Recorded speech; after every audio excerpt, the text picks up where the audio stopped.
女孩抡起巴掌，接着狠狠扇向了轮椅上的男人。面对周围吃瓜群众质疑的目光，她一时理直气壮地表示自己就是喜欢欺负残疾人，而男人就像做了什么亏心事，继而低声下气地承受了女孩的怒火。可女孩似乎并不打算就此放过他，一顿含骂量极高的输出过后，她直接将嚼了许久的口香糖丢进了男人的饮料里。看着女孩怒气冲冲地离开，轮椅上的男人再也坐不住了。周围的吃瓜群众都懵了，这是哪里来的神医？自己这是见证了一场医学奇迹啊！当然，简妮的残疾身份是装出来的，而她与女孩的渊源还要从母亲葬礼那天说起。记得那天葬礼结束后，她就来到了母亲居住的老房子。虽然她和母亲没有感情，但这所老房子却承载着许多她儿时的记忆。磁带里播放着少年时最喜欢的摇滚乐，简妮也不由自主地跟着旋律扭动了起来。就在她忘我舞动时，艾丽推门走了进来，见到坐在轮椅上的简妮，艾丽就误以为她是一个残疾人，而她激情舞动的姿态也让艾丽深感什么是身残志坚。她今天刚搬到这里，过来也是想找人帮忙搬一下沙发。作为一个见色眼开的老海王，简妮当即就准备起身帮忙。No, davvero, non si preoccupi.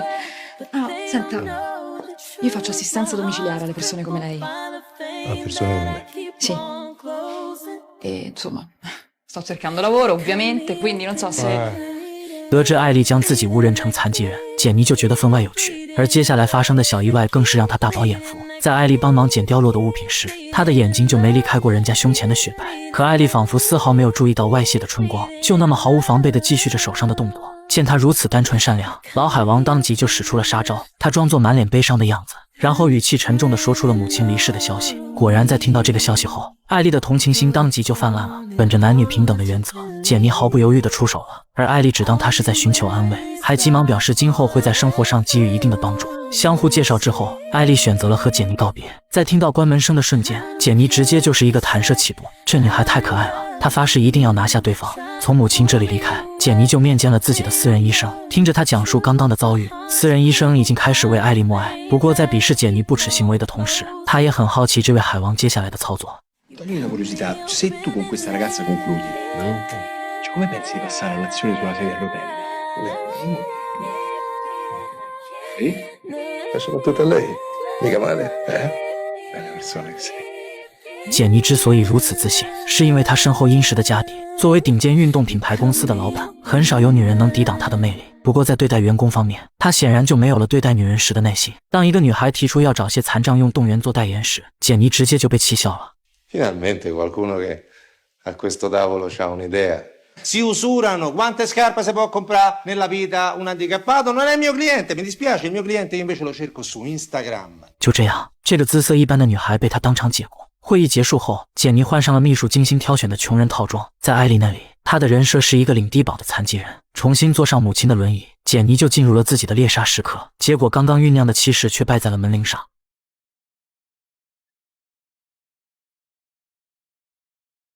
见到出现在门外的简妮，艾丽不仅没有半点嫌弃，反而表现得热情大方。简妮则还是那副没有走出悲伤的状态，打算以此来博取面前女孩的同情。不过当她提出一起喝一杯的请求时，艾丽还是犹豫了。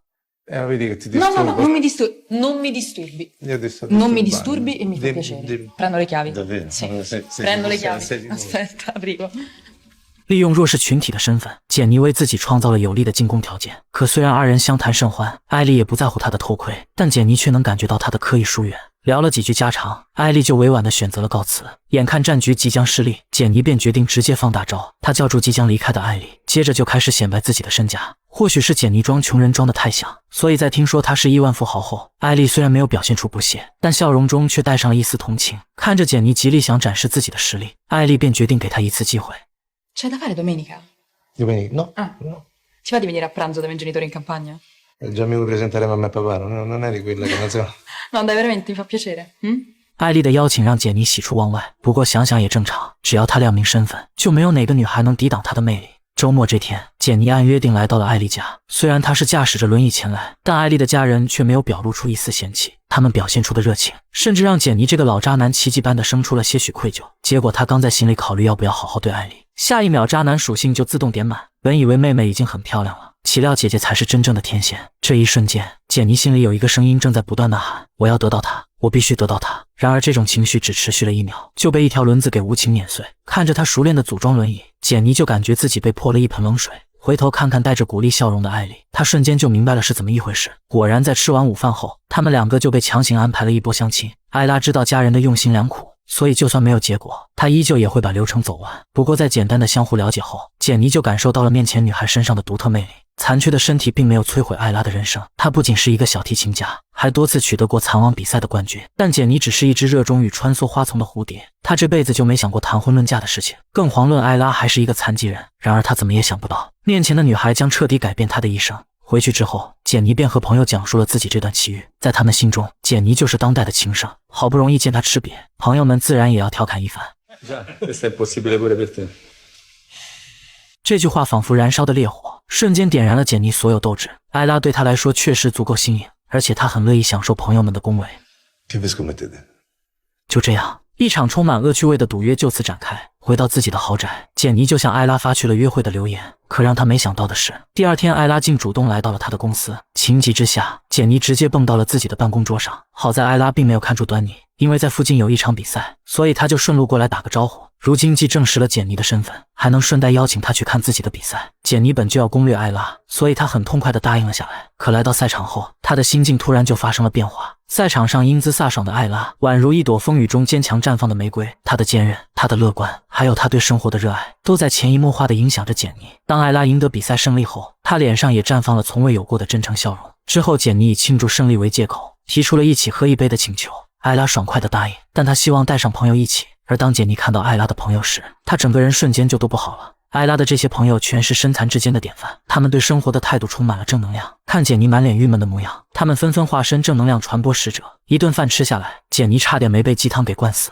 这天夜里，简妮做了一个噩梦，她梦到自己失去双腿，变成了一个真正的残疾人。为了尽早完成这次的赌约，简妮决定加快进度。她在网上查询了艾拉乐团的演出时间，接着悄悄购买门票，打算到时候给艾拉一个惊喜。到了演出那天，简妮早早出门，然后花重金在街上租了一辆电动轮椅。等她慢悠悠地赶到剧场，演出已经正式开始。伴随着全场观众的掌声，那个人群中最特殊的女孩闪亮登场。她就像一个落入凡尘的折翼天使，总能让身边的人感受到希望。看着看着，简妮不由得有些醉了。执着追梦的艾拉就像一束光，照亮了她内心深处的荒芜角落。最后一个音符落下，观众们毫不吝啬地献上了最热烈的掌声。看台上的简妮同样激动无比，以至于她一时间竟忘记了自己残疾人的身份。演出结束后，简妮偶遇了艾拉，她习惯性的撒谎说自己恰好路过，可往日那些张口就来的谎言，此刻说起来却显得生涩无比。但即便如此，艾拉对她的到来依旧很欣喜。当简妮提出要一起吃晚餐时，她也毫不犹豫地答应了下来。不知为何，在面对艾拉时，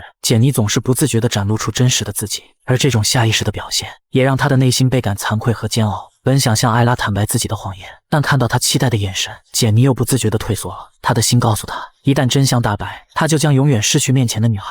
夜色渐浓，二人漫步在清冷的大街上。艾拉褪下了不染尘埃的高跟鞋，接着张开双臂，似要拥抱迎面拂过的微风。简妮下意识地伸出手，然后轻柔地握住了艾拉。月光下，二人的影子渐渐重叠，轮椅的咕噜声和彼此的心跳慢慢交织，爱的旋律也在无声中悄然奏响。听着耳边女孩银铃般的笑声，简妮感受到了从未有过的温暖和安心。Eccoci qua. Ci beviamo un ultimo bicchiere su da te.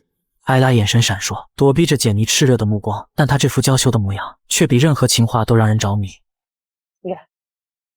艾拉的回应犹如天籁，唤醒了简妮那颗枯燥的心。二人携手步入酒店，就像一对背着家长出来约会的小情侣，双目环视，他们的目光交织成美丽的画卷，让人忍不住就要陶醉其中。周遭的空气越发甜腻，二人也在暧昧的氛围中越靠越近。双唇相触的那一刻，时间仿佛都要为之凝固。当简妮想要更进一步时，艾拉却从情欲中挣脱了出来。怀着满心遗憾，简妮离开了艾拉的公寓。此时的她还没意识到，以往可都是她让别的女孩伤心。翌日一早，简妮就找到私人医生，并向他询问了关于残疾人的事项。得知和正常人的差别不大后，她的内心再次火热起来。从这天开始，简妮时不时就会联系艾拉，她会向他分享自己工作中的趣事，也会聆听他生活中的琐碎。而她这一细心举动，也确实让艾拉感受到了被追求的美好。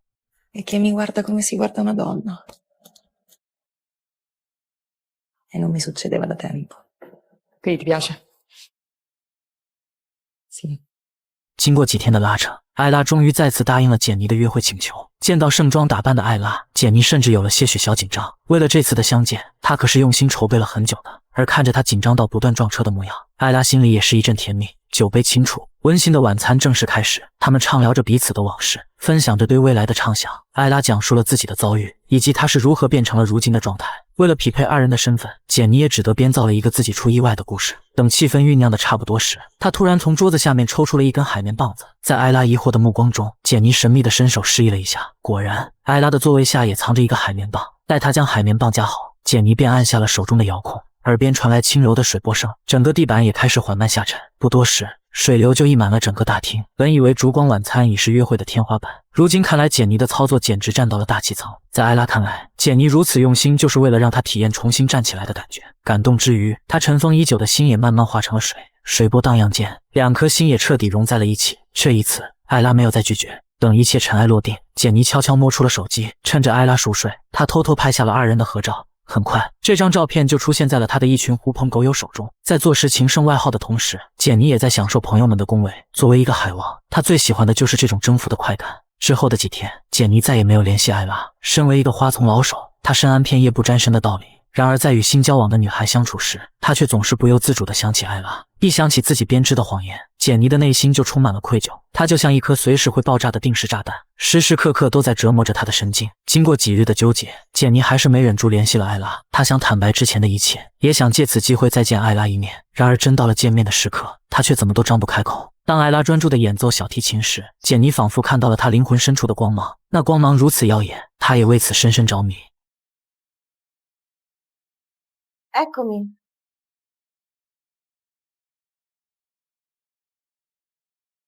看着面前满含深情的女孩，简妮将坦白的话语深深咽回了肚子。当艾拉靠上她的肩膀时，简妮也在心中确认了一件事，不知不觉间，她已经深深爱上了这个坚强的女孩。似乎看出了简妮的心不在焉，艾拉主动提起了自己的前男友。在她发生意外后，对方就无情地抛弃了她。不过这些并不是艾拉痛恨前男友的理由，而是她背着自己找其他女人。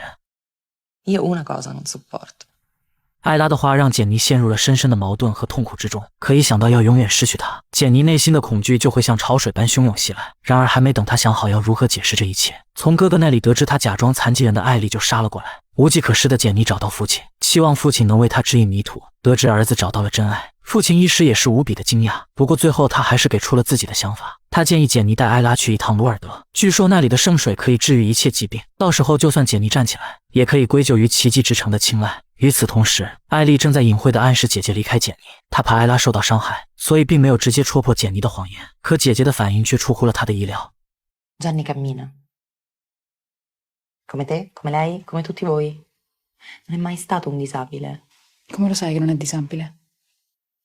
Perché io sono disabile. 这个看似柔弱的女孩，其实内心无比清晰。她早就察觉到了简妮的异常，但她却选择了沉默。她享受着这份爱情带来的美好，也在等待着简妮自己的坦白。她就像一只聪明的狐狸，小心翼翼地穿梭在爱情迷宫里，既不戳破谎言，也不迷失自我。 Che cosa farai quando te lo dirà? Gli dirò addio.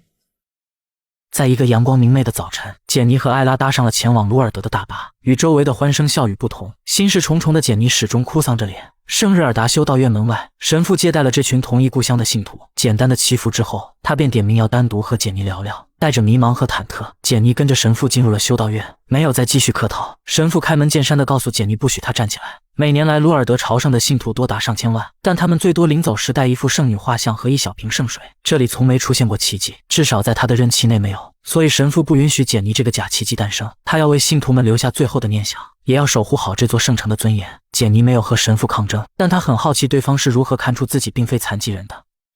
Tu con quelle scarpe ci cammini. 奇迹这条路走不通，事情似乎再次变得无解。艾拉一直在等简妮的坦白，但她似乎打定了主意要做乌龟。带着满心的失望，她独自一人前往了大坝。或许分别会非常痛苦，但艾拉并不想一直被谎言裹挟。然而沉寂在混乱思绪中的她却丝毫没意识到即将靠近的危险。简妮救下了艾拉，但她的谎言也被彻底戳破。 Gianni. Cammini. È un miracolo. È un miracolo, cammina.